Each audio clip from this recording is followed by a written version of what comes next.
Hello guys, how are you?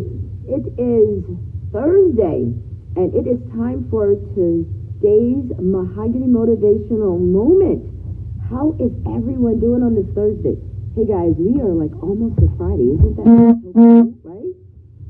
Well, I am just so excited to be here again today because we continue in our pursuit of excellence, and trying to get this thing right, and I have another message that God has given for me to inspire others with today. And today we are going to talk about, how we go to worship. We're supposed to worship in truth and honesty, right?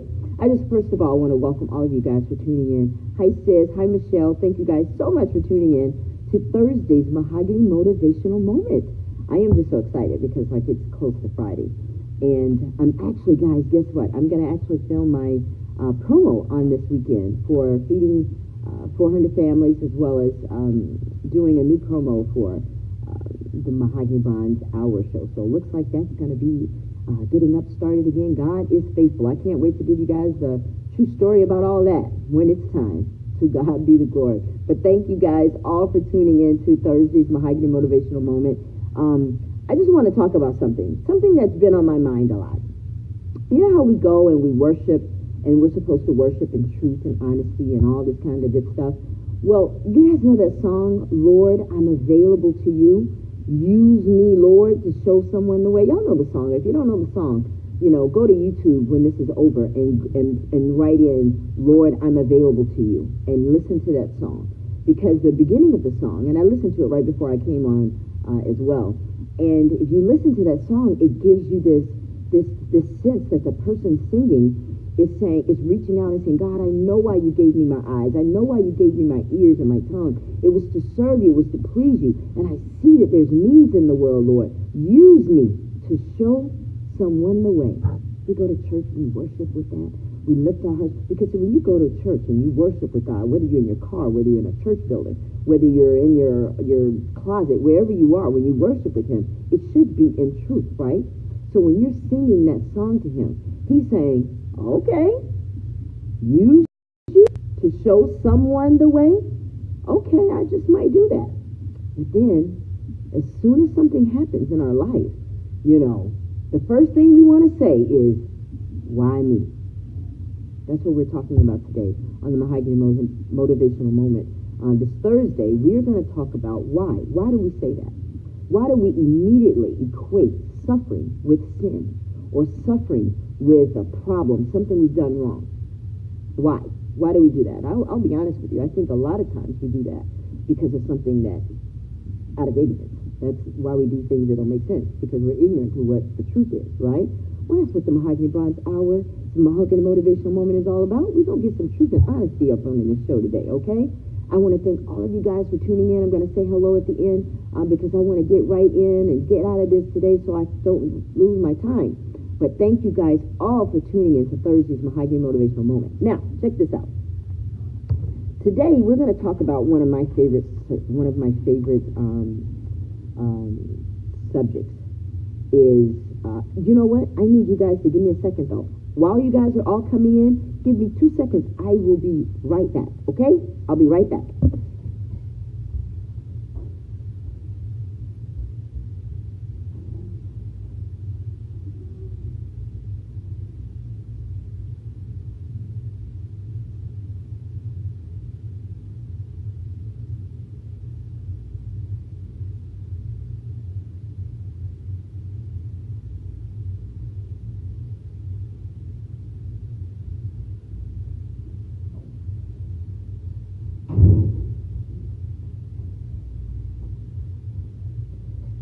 I'm back. I'm back. Oh, looks like I have a lot of people that have come in since I left. I had to run to my desk real quick, guys. I had left my coat on my desk. I can't do that. I gotta have that, because we gotta have that, right? Okay. Thank you guys all so very much for tuning in. Gotta have something to drink. Girl, I was running. I'm tired. I gotta have something. I know, I'm sorry. I should be drinking water, sis, but Dr. Pepper was just sitting here. I'm telling you, I don't know where it came from. But anyway, Thank you guys all for tuning in. Now, I was just about to tell you what we're going to talk about today. Today, we're going to talk about one of my favorite subjects in the Bible, one of my best stories, one of my favorite stories, the story of Job. Everybody is familiar with Job. Everybody knows his story because this is that story. When we talk about suffering, we always go back to Job. We're going to break it apart today and talk about it because some of you, the moment suffering or something comes in your life, the first thing you want to say is, why me? You know, we worship God. We make God believe that he can use us, that we're available to him, that we want to show someone the way. You see, we want to decide what that way is. We think that for God to use us to show someone else the way, that it's going to be whether we're going to feed 400 families or whether we're going to do something. Those things are comfortable. Those things are easy to do. But now, will you suffer and be an example to show someone the way? Are you willing to go that far? I tell you what, on your job right now, every single one of you, I'm going to assume that everyone that's watching this video is probably on a job, or you are going to go to work, or you're just coming from work, or whatever the case may be, you have a job. Now, you go into that job tomorrow, and they call you in, they say, hey, and I'm going to see who's here. Blue man, I need you to come into my office for a second. I need to talk to you about something. And what they're going to call you in for is to say, hey, listen, you've been doing an excellent job here, and we see that you have potential to do so much more. So what we're going to require of you, we need you to do something a little different for us. We're going to need you to ask, we're going to need you to, I know that your job is not this. This is outside of the scope of your work, what you get paid for. But we're going to ask you to do something else because so-and-so is not here, and we really, really need you to do this. Now, Blue Man, you tell me, what are you going to do? You're going to tell your job no. You're probably going to do it, right? You're probably going to assist them, whatever it is, and we'll go out of our way to do it, because we're looking at, well, maybe this could be a promotion. Maybe this could be something that could work for me in my favor. Maybe it can be accounted to me as good. So maybe I should go over and beyond. I don't care that I don't get paid for this. I don't care that this is outside of the scope of my work, my job description. I'm going to do it because the job asks me. Oh, but then God says, I need you to go outside the scope of what you're used to. I need you to do something that I know you're not ready for. I need you to trust me, that I'm going to allow you to suffer for a little while, but it's all for my glory. I need you to work for me. I need to use you because, see, I got to prove to God, I got to prove to your enemies that I'm God. I need to prove to the devil because he's going to try to challenge me. Going to call me, ain't no punk. I need to prove to him that you really are who you say you are. I need to do that. So I'm allowing you to suffer a little bit. Can you work for me? Can you do that for me? Oh, no, God. Suffer? Man, I've already been through a lot. So he didn't ask Job, did he? He just did it. Now, let me give you a little history here. Job, wealthy man, has a lot of stuff. I mean, back in those days, in the Old Testament, they say he was like the wealthiest man, right? So Job had everything. Cattle. His family was intact. The man had it going on. He had servants, wife, children. Everything is good. Very, very rich man, Job was. Upright. God loved him. God used to brag about Job. So he and the devil, he and Satan had a conversation one day.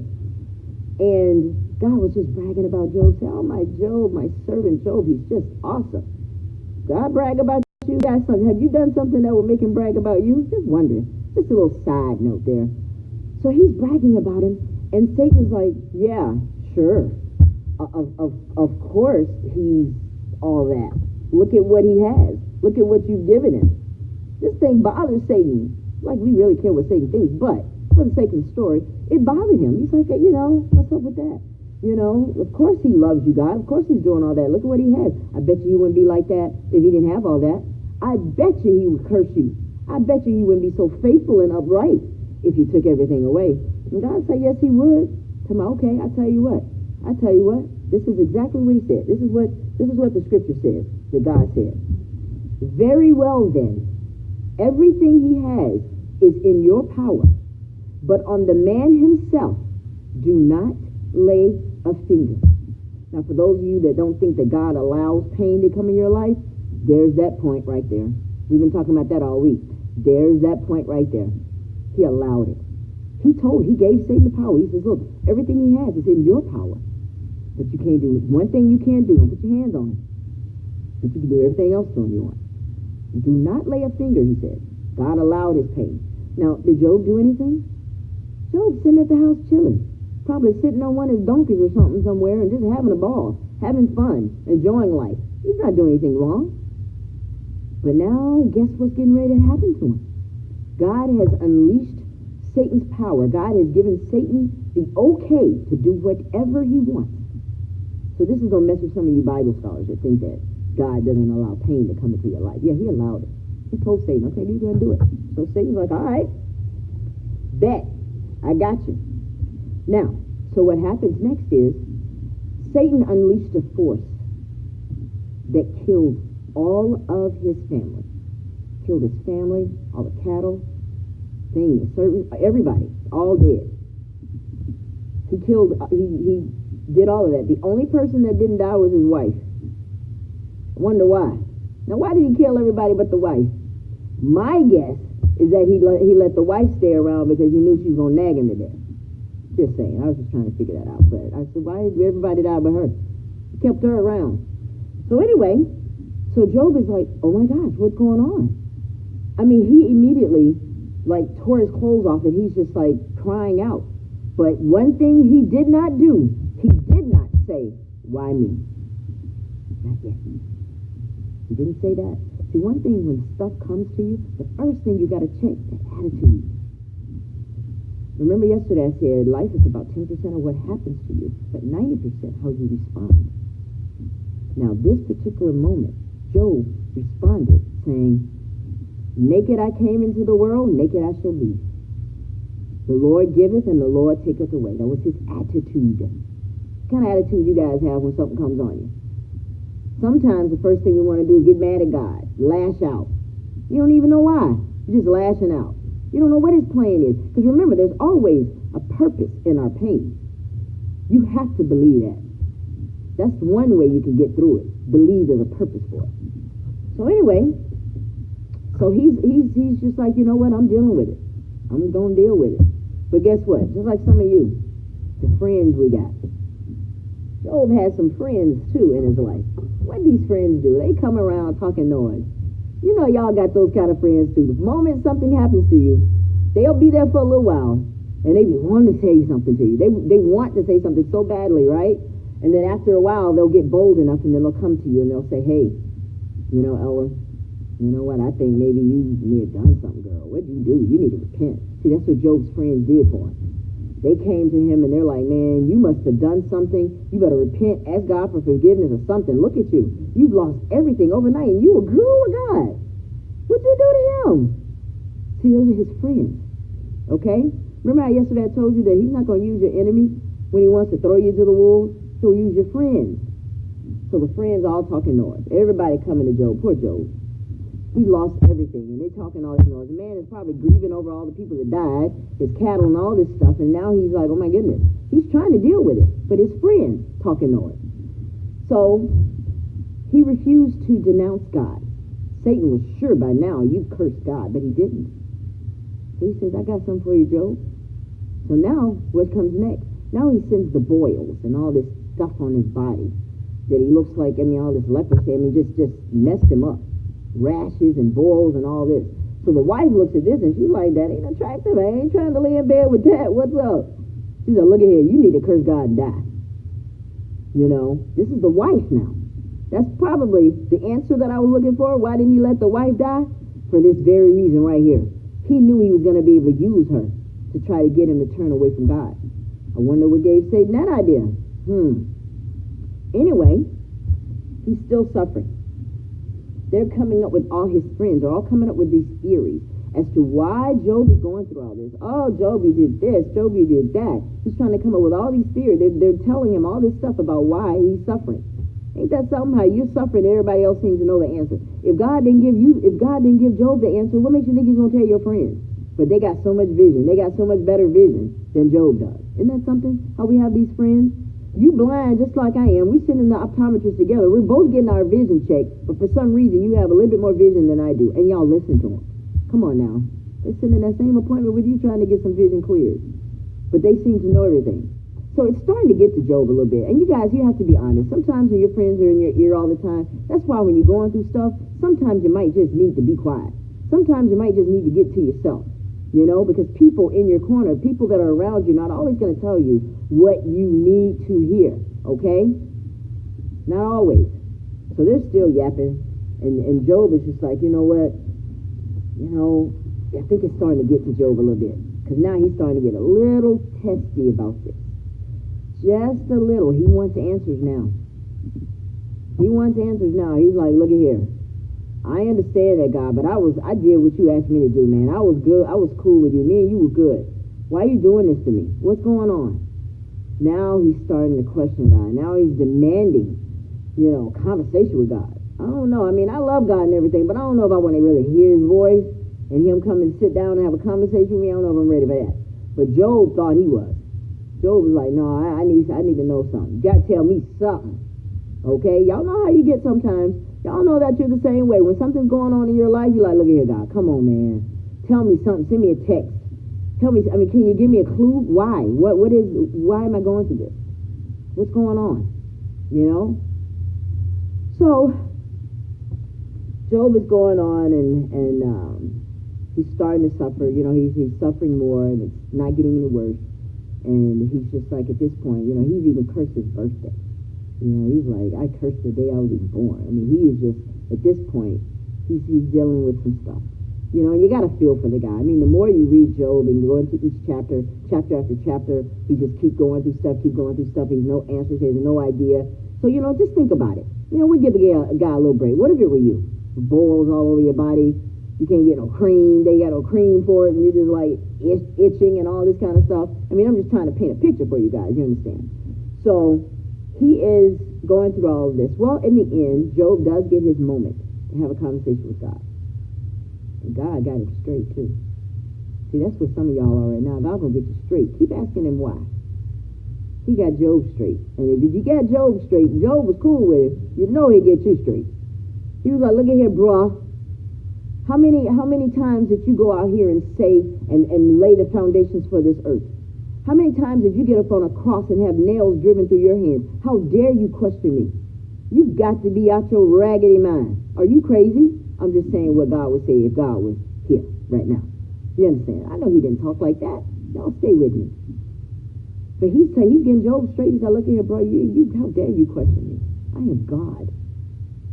You know, I can reign on the just as well as the unjust. I'm God. You don't question me. You didn't have anything to do with putting this earth together. You had nothing to do with your salvation. How dare you question me? Guess what? Job never got his answer. I guess he's going to find out when we get to glory. But he didn't find it that day, okay? And some of you trying to question God and you ain't going to get your answer. If he didn't answer Job, he probably not going to answer you either. You just have to trust that there is a purpose for the pain. That's it. You just got to trust it. Now, let me tell you something. One of the reasons that a lot of you guys are having problems with suffering is because someone has told you that suffering equals sin. Someone has told you that your suffering is because of something you've done. Someone has told you that your suffering is a symptom of something you've done. Well, you've done something. They automatically equate your suffering with you have done something wrong. God is not pleased with you. He is punishing you. But in this case, Job had nothing to do with it. It had nothing to do with Job. This was about God proving a point to the enemy that I am God. This man serves me and loves me because I love him. It has nothing to do with what I've given him. You can have all the cattle. You can have all the money. You can have all of that. He loves me. Sometimes in your life, God is using you because, see, when that job comes to you and asks you to do a little bit extra, you do it. You don't care what you got to go through. I don't care if I got to stay late. I don't care if I got to use extra gas to come up here on the weekend. I don't care if I got to stay up all times of night to get this job done. But they've asked me to do more because in the world, I need to get a promotion. So I need to look good to these people. Yes, I do. I need to look good to them so I can get a promotion. But now when God says, hey, I put my son on the cross to die for you. I did all this stuff, and all that stuff that you should have gotten caught up in, I made sure they hid it. I hid it so they wouldn't find out. So I'm asking you to do something for me right now. Satan over here having a conversation with me, talking about you don't love me and that you ain't gonna serve, you won't serve me because of all this good stuff you have. But I got to prove to him something. You see, God didn't go to Job and explain all that. He didn't have to. He's God, and he ain't gonna come to you either. He's not gonna come to you and say, "Hey, Myrtle, I'm just pulling names, guys, okay? Hey, Myrtle, I just want to ask you a question. Do you think it's okay if I allow you to suffer right now? Because I'm going to need to prove the devil something." Is he over here tripping? Talking about you won't serve me because of all this good stuff you got. He's not going to ask you, Myrtle. He's not going to ask you, Kaleda. He's not going to ask you, Ann, Roxy. He's not going to ask you. He's not going to ask you for your permission. He is God. He is trusting that you're going to trust him. Right? Guess what happened in the end? God restored Job. Job ended up with double his previous possessions. As a matter of fact, Job 42 says, check this out. I want y'all to listen to this. After Job had prayed for his friends, the Lord restored his property and doubled his previous possessions. And he lived for 140 more years. But check this out. He restored him. After he prayed for his friends. Now you would think, why I got to pray for them? They were the one tripping. There must be something with that. But they wouldn't have put it in here. I'm not going to pretend I know. I'm not a Bible scholar. I can't read. I just know it said after Job prayed for his friends. After. God restored him. Now, there's some things that we need to learn with this. Look at my time now. First thing, when stuff happens to you, the first thing you got to check your attitude. Check your attitude. Check your attitude. Check your attitude, because see, guess what? Job was moved by what he saw. I'm not going to use Job in this one particular case, because when Job, his first attitude was right. He eventually started tripping. But initially, his attitude was, I love him. He's done too much. He's done too much for me. And if I have to become homeless for him, if I have to suffer for him, if I have to go without for him, if I have to look bad to the world because they think I am poor, just for him to get the glory, I'll do it. How many of you say that? Did you go homeless if God needed you to prove a point? If God needed you to go homeless just to prove to the homeless people that God loves them and to be out there with them, would you do it? If God needed you to not have a car right now because he needs you to walk because he's got one person on a bus that he's going to meet that you need to minister to, would you do it? Would you worry about the fact that today I'm driving a BMW and tomorrow I'm riding a city bus? Would you care about what people think? These are real questions because these are real situations. But you guys are singing, Lord, I'm available to you. You guys are worshiping with God. You're saying, use me to show someone the way. You don't know how he's going to do it. He may call on you tomorrow to do something like Job. Now, you think those friends are convinced now that God is who he says he is? Just think about that. That's the first thing you check. Check your attitude. Second thing, you got to check these folks that you got in your corner. You see what his friends did for him, right? You see what his friends did for him the moment he got in a little trouble. Okay, my flesh is falling from my bone. Come hang out with me. What's up? No. His wife was like, I ain't finna touch you. I ain't getting in bed with you. Well, you done curse God and die. That's what you better do. See what his friends did for him? Consider the people you got around you. That is so important, guys. Every one of my Mahogany motivational moments always somehow lends itself to this. We always end up back here because it's that important. Because the people you have around you, the people you listen to, you do. Some of you may need to change some of your friends. I'm just saying. Consider that. Now, I want you to remember this. Why didn't Satan kill the wife? Why didn't he mess with her? She wasn't a threat. She was his help. He knew that. Now, how did he know that? When God gave you an opportunity to kill everybody, why you didn't kill her? He already knew her. Uh-oh. Now, see, this will make you start thinking about this story of Job. Nobody said this to me. I'm just thinking. Because I told you I do that sometimes. I'm thinking, why didn't he kill her? Why didn't he kill the wife? Think about it. You have friends around you, and you're the one suffering, and none of them are. None of them ain't ever gone through anything. There might be a reason why. They might be on his payroll. I'm just saying. Might be on his payroll. Another thing we need to do, guys, and I'm going to get out of here shortly. Instead of us always asking God why, say what. See the difference?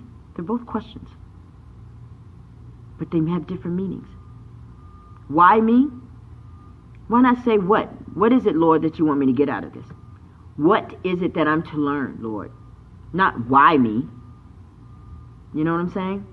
And another thing, I want you guys to know something before I give the quote for today, is when God needs you to do something for him, you should be more than willing.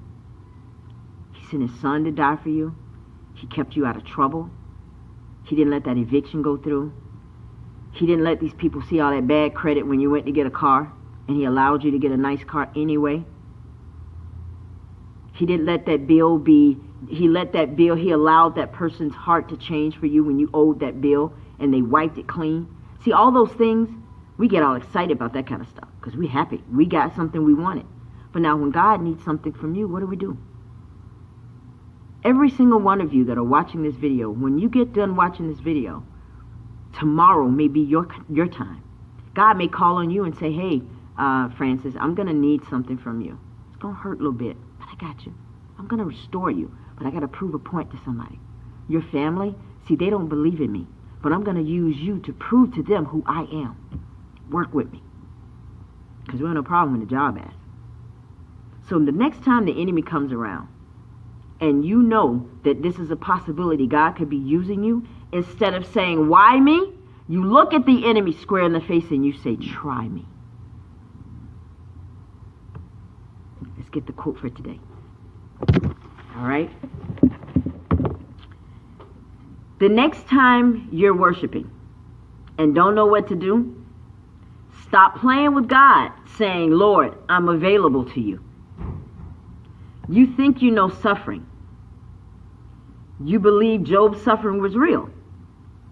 Be careful the next time you play with God, because he may allow Satan to take your wheel. Now I'm going to say hello to everybody, and I'm going to say that again, because I have to say hello to you guys, because I'm so excited that you came in and took time out of your day to see a sister. Anne, Michelle, Kenneth, Josie, thank you. Craig Dean, Angela Starwood, Shalene, Bridget, Edwin, Craig, Jeremy, Kendall Prier, Adria, Blue Man. Thank you, Blue Man, for letting me use your name there earlier. Her son, Guzman. Hello, how are you? Janae, my sweetie, I love you, dear. Sharon Banks, Kaleda, Myrtle, Roxy, and Mr. Christian. I still can't say your name, but I appreciate you so much. Francis, Sheba, James Thompson, and Zay Tiggy. Thank you all so very much for tuning in to the Mahogany Motivational Moment for Thursday. I'm going to give that quote one more time, and then I am out of here because my time is up. The next time you're worshiping and don't know what to do, stop playing with God, saying, Lord, I'm available to you. You think you know suffering? If you believe Job's suffering was real, be careful, because the next time you play with God, he just may allow Satan to take your wheel. Guys, keep it truth and honesty.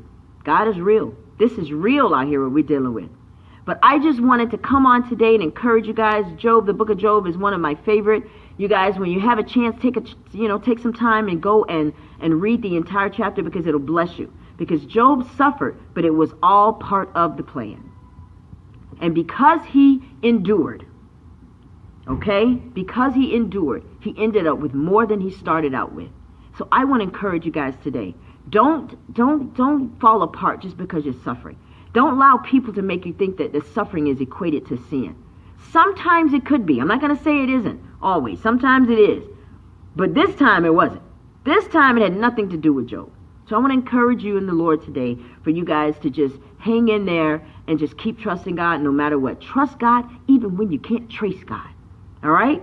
So that's my time. My time's up, and I will see you guys tomorrow, same time, 2 o'clock, right here on Facebook Live. Love every single one of you. Have a wonderful afternoon. I'll see you tomorrow.